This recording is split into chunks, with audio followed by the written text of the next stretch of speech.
Welcome back to 110 Daily on the 110 Sports Network. Josh Doring is here with me, and John Wall is a Rocket, and Russell Westbrook is a Wizard, and the most unsurprising news of the NBA offseason, Anthony Davis decided he wanted to continue to play with LeBron James and go and try and win another championship. Shocking, I know. But there's a lot going on here. Let's start with the Wall Westbrook trade. Let's start it this way. What did this change? Give me something tangible, intangible, whatever you want to, wherever you want to start. How does this impact either team? How does this change either team, really, or change the NBA? Because I'm not gonna lie, I kind of just see two ball-centric guards that can't shoot switching teams. I don't think it changes the NBA all that much. What it does do is, apparently James Harden wanted to play with John Wall more than Russell Westbrook. Yep, which is important. I'm not sure I like that fit, but I'm not here to tell James Harden how to live his life. But we also didn't. We also weren't sure about when he wanted to play with Russell Westbrook either. Yeah, right. Generally speaking, I'm not sure about James Harden fit with any other ball-dominant guard. It's pretty accurate, regardless of who that guard pretty is. Pretty accurate, yeah. But so that's one thing, is I do think this has implications in terms of James Harden's future with the Houston Rockets. Does it guarantee anything? No. But it's a message that we're trying to do something to appease you. We're trying to do something different. They're not in a rush to trade him. KD is now saying that the Nets thing is made up. Who knows what's going on? That's a very KD thing to say. So I feel like this does help James Harden's chances of staying with the Rockets, at least in the short term. I like to think that, like if you really still thought that Harden was going to leave, then why not trade Westbrook to a place that you can go get a bunch of assets and get younger players, right? Going and getting somebody like John Wall, like you said, makes James Harden happier, which suggests that he was like, make me happier, do something, get Russell Westbrook out of here, and then I'll stay, kind of thing. It's kind of like giving up as much as the Bucks did for Drew Holiday, because you feel like that all but guarantees that Giannis is going to sign that Supermax extension. I feel like you don't make a move like this if you don't plan on still being a respectable basketball team and James Harden sticking around. Right. Or at the very least, you're not intending to trade James Harden. Right. Sure. At the very least. Yeah. That's the biggest takeaway for me is this, right. They are not going into rebuild mode at this moment in time, because you don't take John Wall's albatross of a contract on if you're then planning to go trade James Harden 3 weeks later. The other thing here is, I do feel like Russell Westbrook adds a little bit of excitement to the Wizards, which matters. It's something different. He obviously is going to bring a level of intensity and, I guess you could say, accountability. Whether he's willing to hold himself accountable or not is a different discussion. But he's not going to sit there and let them be bad. No, they're not going to be good. Right. But the idea of, instead of having a consistently injured John Wall coming off of an Achilles injury in these basically 2 years he hasn't played, Westbrook shows up and competes every night. He does. And I like his fit a little bit better with Bradley Beal. So all of a sudden, with what you've done in the draft, re-signing Bertans, those two guards, they're interesting. They're not, again, you could go list off 7 teams easy in the East that are better than them. But that's a franchise that needs some sort of injection of energy and excitement. Sure. And I do feel like Westbrook brings that.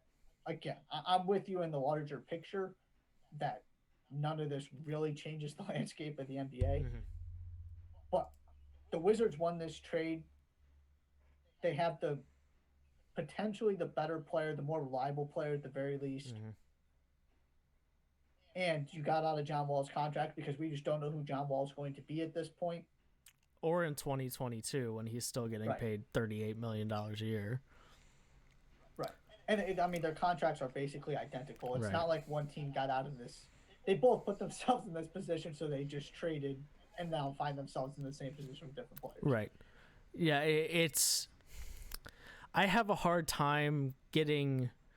I have a hard time going deeper into a trade like this. This is just a character flaw of mine when it comes to trades in the NBA, is that I have a hard time caring if it's not needle moving. And this isn't a need, regardless of how big the names are, right? And that's why we're talking about this, and that's why, right? I would argue there are a lot more trades with guys that make a lot less money than these two guys do that would make a bigger difference than this trade. But because at the end of the day, it's still two guards that need the ball in their hands the most to be the best version of themselves on teams where they're not the number one option. That's essentially what we're talking about here, right? I do agree that in terms of a day-to-day production standpoint, that the Wizards win this trade, that Russell Westbrook is the guy you would rather have right now. But right, I mean, maybe that results in a few more wins just because you have Russell Westbrook on the floor instead of Troy Brown on the floor with Bradley Beal. So at least there's somebody else to worry about. You have Bertans. You just went and got Deni Avdija in the draft. So it makes this team, like you said, more interesting. But that's pretty much where the line ends here. Is that these are just two guys that, like you said, same contract, roughly the same kind of player, at least in terms of how they impact winning, or how they don't impact winning. And what's the first word you think of when you think of both of them? Injuries? Oh, injuries, and specifically the way that those injuries impact. Oh, athleticism, explosiveness. Yeah. Right. Yeah. They are very similar in that aspect too. Sure. You can go down the line in terms of their perception and the way that, and also from a basketball standpoint. It's a little bit like running backs in the NFL. Like once you just get hurt and you lose that thing that made you so great early on, guys like that don't have nearly as long of a shelf life. And just the average career for a guy like that isn't nearly as long, or not nearly as productive as a guy like your too soon, but your Klay Thompsons. Like here, I'll put it this way: if Russell Westbrook tore his ACL and then tore his Achilles, I would never have a reason to think that Russell Westbrook would ever be anything near what he used to be. While Klay Thompson's probably not going to be the defender he once was ever again, I have no doubt that Klay's going to spend a lot more time in the NBA because he can shoot it so well, and his game just translates everywhere, regardless of if he's the second best player on a team or the sixth best player on the team coming off the bench, knocking down shots.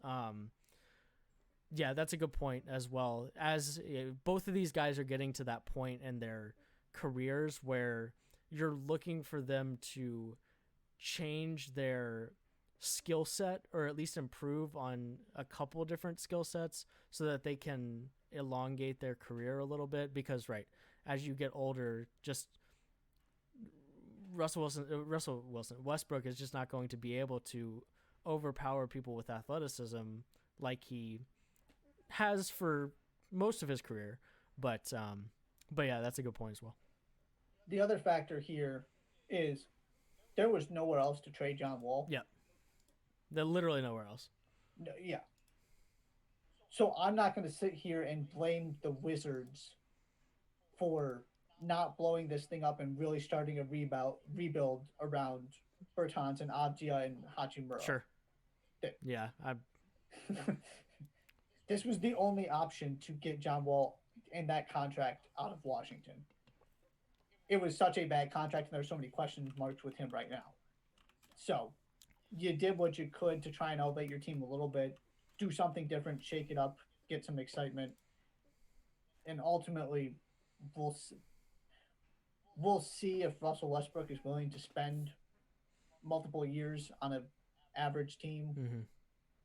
Especially not one that he's not the guy on, right? Right. He clearly seemed to be fine with it in OKC, at least to a certain extent, but he's not the guy in Washington.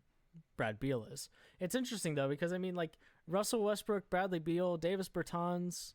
Like, of course, there are big holes in that roster. I'm not saying that there aren't, but once upon a time, if I told you that Bradley Beal and Russell Westbrook were about to be in a backcourt together, you certainly wouldn't be hearing that followed up with that's an 8 seed at best in the Eastern Conference, right? That's just not what you at one point would have thought when hearing a trade like this go down. Anthony Davis signed for a lot of money. As did LeBron James. It was funny. I was reading I was telling Chris about this on the show yesterday, but I read somewhere on Twitter from a reasonably reliable source that Anthony Davis was waiting around to see what Giannis did, so that if Giannis didn't sign the contract prior to the beginning of this season, that he would sign a 2-year deal with a player option for the second year and renegotiate the contract so that they could go get Giannis next year in free agency after the 2020-2021 season. But of course, that was never really picking up steam. I was just like, oh, is that even allowed to happen? Anyways, 5 years, $190 million for Anthony Davis, 2 years, $85 million for LeBron. Of course, the thing surrounding LeBron in particular is that's his contract now expires in 2023, the year that Bronny James would be entering the NBA. Incredibly premature.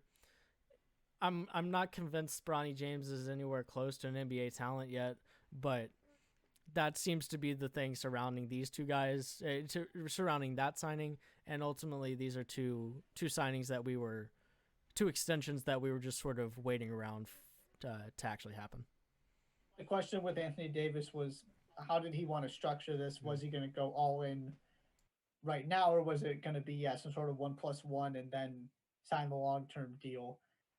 And this does put LeBron in an interesting spot, because technically he was a free agent. He could have been a free agent after the end of next season, if I remember correctly, because there was a player option that got voided with this 2-year deal, which is why it's now 3 years that he's locked in. It's the final year of this previous contract and then these 2 that he just agreed to. Mm-hmm. Now, he wasn't going anywhere, but there was always that, will he sign just a bunch of 1-year deals or whatever it might be?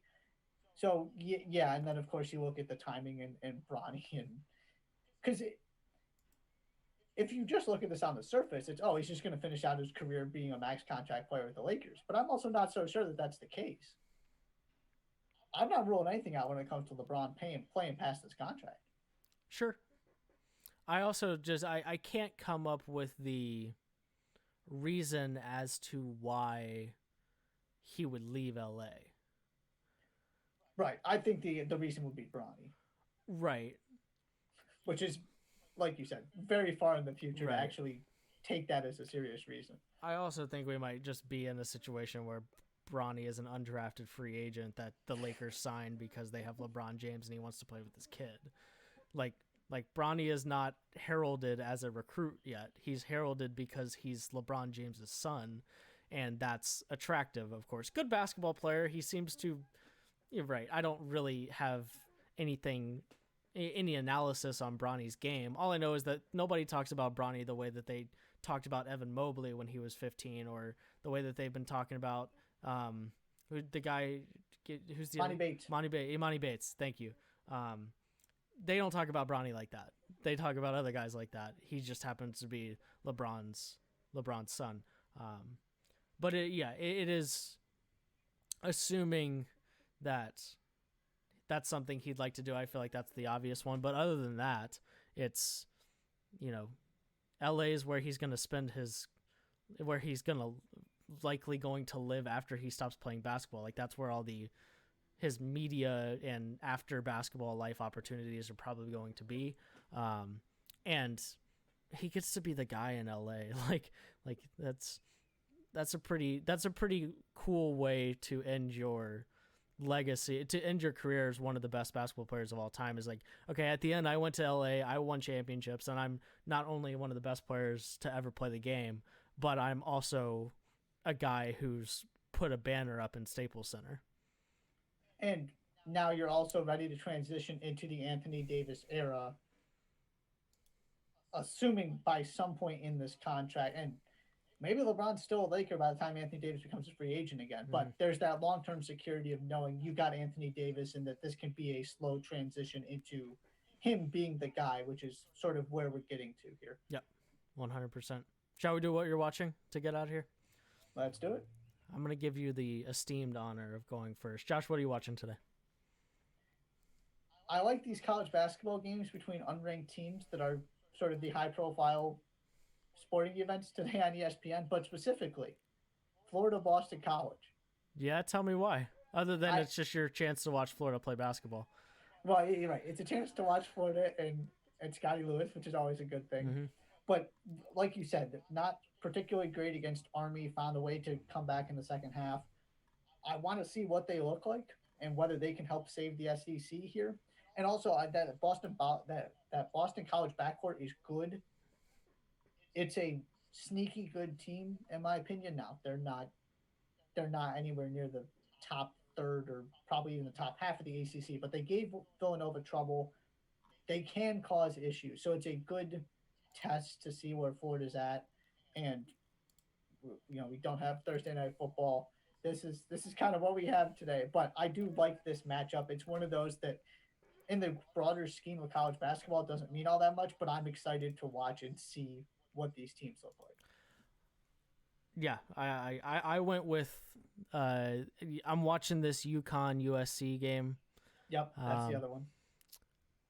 I think USC's front court, I mean the Mobley brothers, Isaiah and Evan, like they're a problem. UConn, they haven't been as inspiring as I was hoping that they would be early on, and this is the first chance I'm getting to see, because I'm really curious about how UConn is going to fit into the Big East world. And right, playing Central Connecticut State and Hartford doesn't do a whole lot in terms of me trying to figure out where that actually is. How they play against USC, that starts to give me a better idea of just where they stand in the Big East, just from a how do they perform against other high major conference opponents. So I'm watching the Huskies take on the Trojans on ESPN tonight. Excellent.